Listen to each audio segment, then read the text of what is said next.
Hello friends, welcome to medical tuber. आज का जो हमारा वीडियो है वह है कॉन्ट्रासेप्शंस। कॉन्ट्रासेप्शंस का मतलब होता है गर्भ निरोधन।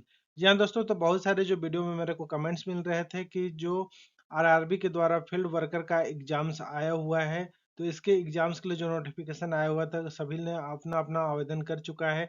तो इसके जो सिलेबस दिया है, सिलेबस के अकॉर्डिंग मैंने काफ़ी सारे एमसीक्यूज लेके आए हुए हैं। उस एमसीक्यूज के साथ साथ फ्रेंड्स काफ़ी सारे लोगों का कमेंट्स था कि इसका कुछ डिटेल पे बताइए।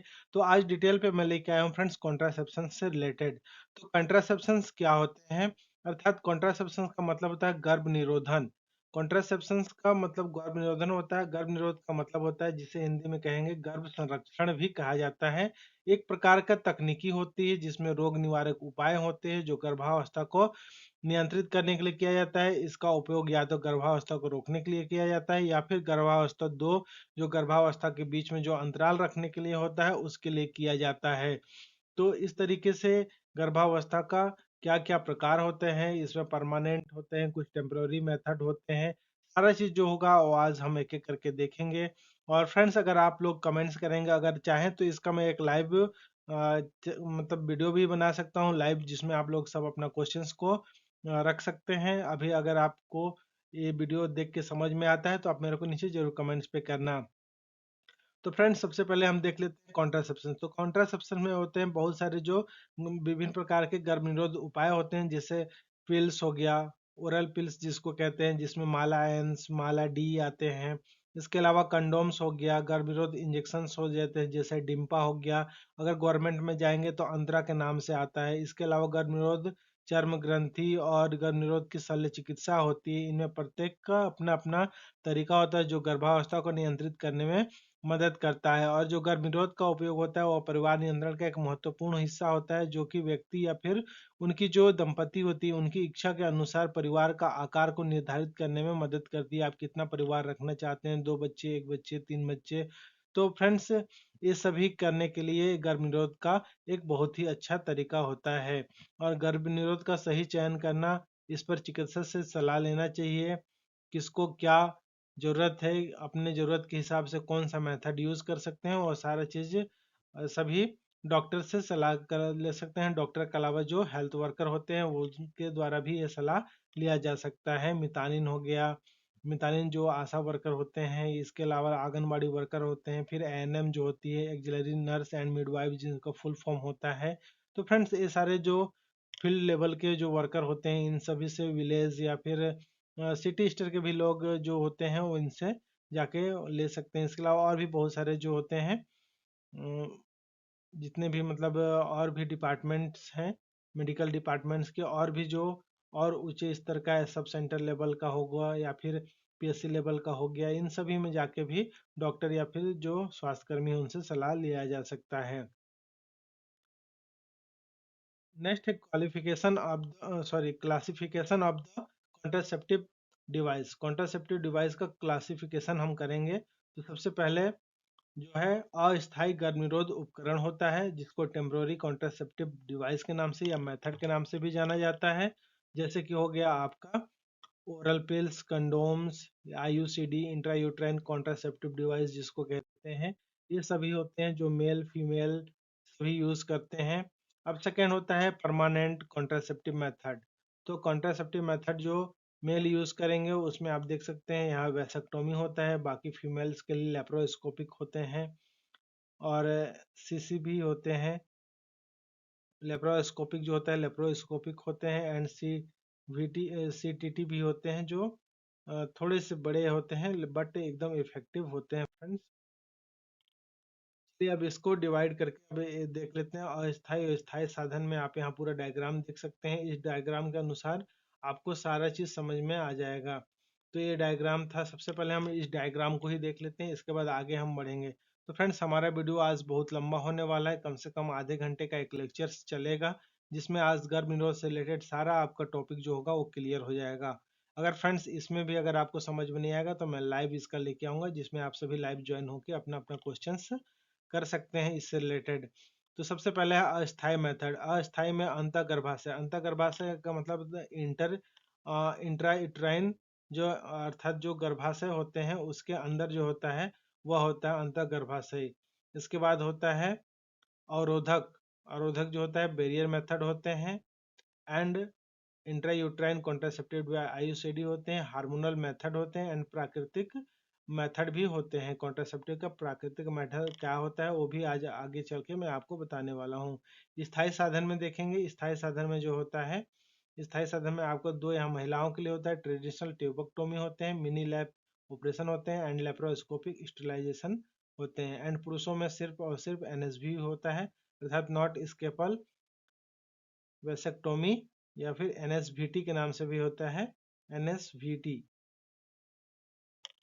वेसेक्टोमी, एनएसवी भी कह सकते हैं। वेसेक्टोमी जो होता है वीटी भी आता है लास्ट में, तो ये दोनों सेम है होते हैं फ्रेंड्स। अब चलिए अब देख लेते हैं इसमें से अवरोधक गर्भ निरोधन। जो बैरियर होते हैं, बैरियर मेथड में दो प्रकार के आ जाएंगे, जिसमें तीन प्रकार के आ जाएंगे। पहला होता है फिजिकल, दूसरा होता है केमिकल, तीसरा होता है कंबाइंड।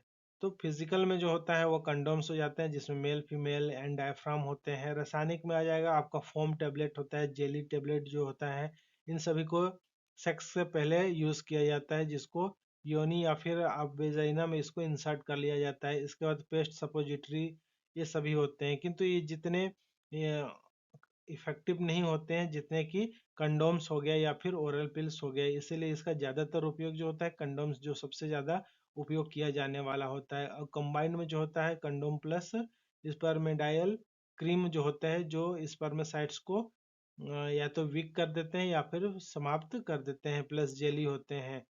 और आप देखेंगे जो है नेक्स्ट होता है कॉन्ट्रासेप्टिव डिवाइस। इस डिवाइस में आईयूसीडी होते हैं, जिसमें IUCD second generation, third generation, first generation, इसका 3 जनरेशन है। सबसे जो बेस्ट होता है वो होता है कॉपर टी। कॉपर टी में 380 ए जो होता है वो सबसे कारगर होता है, जो 10 सालों तक के लिए रहता है। अब चलिए नेक्स्ट देखते हैं। नेक्स्ट होता है टेम्प्रोरी मेथड। अब एक एक करके हम पूरा डिटेल से देखेंगे। टेम्प्रोरी मेथड में सबसे पहला जो होता है बैरियर होता है, कॉन्ट्रासेप्टिव मेथड होता है, intrauterine contraceptive method, hormonal method and natural प्राकृतिक कॉन्ट्रासेप्टिव मेथड होता है। ये चार प्रकार हो जाएंगे टेम्प्रोरी के अंतर्गत। तो सबसे पहले हम यहाँ एक एक करके देखेंगे। तो सबसे पहला हमारा है अवरोध गर्भनिरोधक साधन। इसमें कौन कौन सा आ जाएंगे? सबसे पहला होगा फिजिकल। फिजिकली में कौन सा आ जाएंगे? जिसमें हो जाएगा male condom, female condom, diaphragm, vaginal contraceptive sponge. इसके बाद जो होता है केमिकल। केमिकल में आप देखेंगे तो केमिकल में सारे चीज आ जाएंगे। सेकेंड नंबर है केमिकल। केमिकल का देखेंगे foam tablet, spermicidal cream, jelly, suppository. तो ये सभी जो होते हैं सपोजिटरी, आप देख सकते हैं सेक्स से पहले इसको यूज किया जाता है। फोम टेबलेट हो गया या क्रीम हो गया, जेली हो गया, सपोजिटरी, ये सभी सेक्स से पहले यूज कर लिया जाता है। इसके बाद नेक्स्ट होता है कंबाइंड। कंबाइंड में जो होता है, कंबाइंड में कंडोम प्लस स्पर्मिसाइडल क्रीम्स जो होते हैं, ये दोनों को यूज किया जाता है, मेल कंडोम एंड साथ में ये जो जेली होते हैं इसका। नेक्स्ट है अब सेकेंड नंबर जो है अंतः गर्भाशय गर्भनिरोध साधन। अंतः गर्भाशय गर्भनिरोध में नॉन मेडिकेटेड एंड मेडिएटेड होते हैं। तो नॉन मेडिकेटेड में होता है फर्स्ट जनरेशन जो आईयूसीडी होता है, जिसको लिपिस लूप कहते हैं, एंड जो होता है कुछ इस तरीके से होता है, किंतु इसका उपयोग अभी कम ही मात्रा में किया जाता है। सेकेंड जो होता है वो होता है मेडिएटेड। मेडिएटेड में सेकेंड जनरेशन का आ जाएगा, जिसमें multi load copper T 375 and copper T 380 ये है। तो सबसे कारगर जो है फ्रेंड्स ये 380 ये होता है। और थर्ड जनरेशन का जो होता है उसको भी मैं आपको बताने वाला हूँ कि थर्ड जनरेशन में कौन कौन सा होता है। तो थर्ड जनरेशन में जो होता है वह है प्रोजेस्ट्रेट एंड एलएनजी 20। तो सबसे जो उपयोग होता है वो सेकेंड जनरेशन का आईयूसीडी कॉपर टी 380 ये होता है, जो 10 वर्षों के लिए कारगर होता है। अब बात करेंगे फ्रेंड्स कि हम हार्मोनल मेथड का। हार्मोनल मेथड में क्या होता है? सबसे पहला होता है ओरल होता है, दूसरा होता है इंजेक्टेबल्स होते हैं। अब ओरल में देखते हैं कौन कौन सा होता है। तो ओरल में सबसे पहला हमारा जो होगा वह है माला एन, माला डी, इमरजेंसी पिल्स और छाया। तो फ्रेंड्स इसमें से माला डी होते हैं 28 दिनों के लिए होता है, माला एन भी 28 दिनों के लिए होता है, जिसमें 21 जो होते हैं वह हार्मोनल टेबलेट होते हैं, और जो 7 होते हैं वह आयरन के टेबलेट होते हैं। इस तरीके से 28 दिनों का वन स्ट्रिप होता है, माला एन का भी, माला डी का भी। और आप यहाँ देख सकते हैं बाजार में कुछ इस तरीके से जो कलरफुल है, ये हमारा आयरन के है, बाकी ये हार्मोनल टेबलेट होते हैं। माला एन सेम इसी फार्मूला पे रहते हैं। एन जो होते हैं इमरजेंसी पिल्स जो होता है वो 72 आवर्स के लिए उपयोग होता है। अर्थात अगर आप इमरजेंसी पे अगर किसी से आपको लगता है कि इस बार गर्भ होने के चांसेस है तो आप से 72 घंटे के अंदर इसको यूज कर सकते हैं। इसको इजी पिल के नाम से गवर्नमेंट में तीनों जो है गवर्नमेंट बिल्कुल फ्री मिलता है। और एक होता है छाया। छाया जो होता है ये भी सेंटोक्रोमेन टैबलेट होते हैं जो नॉन स्टेरॉइड होते हैं। आज के डेट पे काफ़ी यूजफुल होता है। जो माला एंड माला डी होते हैं इसके जगह पे अब जो छाया ने जगह ले लिया। और छाया में ओनली 8 टेबलेट होते हैं जो फर्स्ट 3 मंथ्स में आपको 8 टेबलेट खाना पड़ेंगे अर्थात सप्ताह में 2 बार। इसके बाद 3 महीने के बाद चौथे सप्ताह से आपको सिर्फ सप्ताह में 1 गोली अर्थात 1 महीने में सिर्फ 4 गोली खाना पड़ेगा। सेम इसी साइज का होता है ये भी पिल्स। तो इसलिए छाया ने इसका जगह ले लिया है माला डी के जगह पे। अब बात करेंगे हम हार्मोनल मेथड्स में। नेक्स्ट होता है इंजेक्टेबल। तो इंजेक्टेबल में सबसे पहले जो गवर्नमेंट के ओर से आता है उसके बारे में बताने वाला हूँ फ्रेंड्स। अंतरा। अंतरा के अलावा डिम्पा आप काफी सारे जो होते हैं प्रचार में भी देखे होंगे। अंतरा जो होता है ये अंतरा गवर्नमेंट के द्वारा बिल्कुल एब्सोल्युटली पूरा फ्री होता है। ये जो कारगर होता है इसको आप गवर्नमेंट में जाके यूज कर सकते हैं। वहाँ आप इंजेक्शन लगवा सकते हैं पीएससी सीएससी सब सेंटर सभी में। अब बात करते हैं प्राकृतिक गर्भ निरोध के उपाय में। तो इसमें सबसे पहले क्या क्या होगा। सबसे पहला होता है सेफ पीरियड। सेफ पीरियड क्या होगा। ब्रेस्ट फीडिंग, फिर कोइटस इंटरप्टस एंड एब्स्टिसेंस। तो अब इन सभी के बारे में देखेंगे। सबसे पहले जो होता है सेफ पीरियड। सेफ पीरियड आप देखेंगे कि जो पीरियड्स होते हैं 1 से 7 डे अधिकतम चलता है। इसके बाद आप यहाँ देखेंगे कि वो जो होता है 1 2 3 4 5 6 7 7 के बाद से आप यहाँ देखेंगे 8 9 10। 8 9 10 तक आपको बिल्कुल इसमें कोई भी प्रॉब्लम नहीं आएगा। इसके अलावा 11 12 तक भी कोई दिक्कत नहीं आएगा फ्रेंड्स। 12 के बाद जैसे ही ये 13 14 15 16 होता है ये वाली जो डे होती है ये डे में फर्टिलाइजेशन डे होते हैं। तो इस समय जो होता है आप अगर करते हैं तो इस समय सेक्स के वजह से जो प्रेगनेंसी होने के चांसेस काफ़ी ज़्यादा रहते हैं। और 17 से लेके फिर आपके नेक्स्ट जो पीरियड आते हैं वहाँ तक वो सेफ डे होता है। तो इस सेफ पीरियड का अगर इस्तेमाल करते हैं तो काफ़ी मतलब चांसेस रहते हैं कि गर्भधारण नहीं होगा आपको बिना किसी मतलब कोई भी आपको हार्मोनल या कोई भी टेबलेट गोली इंजेक्शन कंडोम इसमें से किसी का भी। बट इसके लिए जरूरी क्या है कि जिनकी पीरियड्स होती है वो मतलब कंटिन्यू होना चाहिए। जो डेट एंड टाइम होना चाहिए वो एकदम फिक्स होता है 28 डेज में या 30 डेज में या फिर 35 डेज में। जितने दिन का सर्कल होगा उतने दिनों का सर्कल आपको फिक्स होना चाहिए। नहीं कि किसी का अभी इस बार 24 डे में आ गया, किसी का 30 में आता है तो फिर अगले महीना 28 में आया, फिर 24 में आया। तो ऐसे में आपको कंफ्यूजन हो जाएगा और जो सेफ पीरियड है वो आगे पीछे हो जाएगा जिसके वजह से चांसेस आपका प्रेगनेंसी होने का है। अर्थात इसीलिए सेफ पीरियड जो होता है वो उतनी कारगर नहीं होती। फिर भी अगर इंसान चाहे तो इसको कारगर बनाया जा सकता है। नेक्स्ट है ब्रेस्ट फीडिंग। ब्रेस्ट फीडिंग से क्या होता है कि ब्रेस्ट फीडिंग कराने से जो होता है फर्स्ट के जो 6 मंथ होते हैं उसमें प्रेगनेंसी होने के चांसेस नहीं होते हैं। क्योंकि उससे क्या होता है ओव्यूलेशन नहीं होता। ओव्यूलेशन नहीं होने के कारण एग निर्माण नहीं होगा। एग निर्माण नहीं होने के कारण वो फर्टिलाइजेशन की प्रक्रिया नहीं होगी। नेक्स्ट है कोइटस इंटरप्टस। तो कोइटस इंटरप्टस का मतलब होता है कि आप पहले से ही उसको आउट कर दो। जैसे ही आपका सीमेन आउट होता है उससे पहले आपको बाहर कर लेना है। नेक्स्ट होता है परमानेंट मेथड। परमानेंट मेथड में क्या क्या आ जाएगा। सबसे पहला होता है मेल के लिए, दूसरा होता है फीमेल्स के लिए।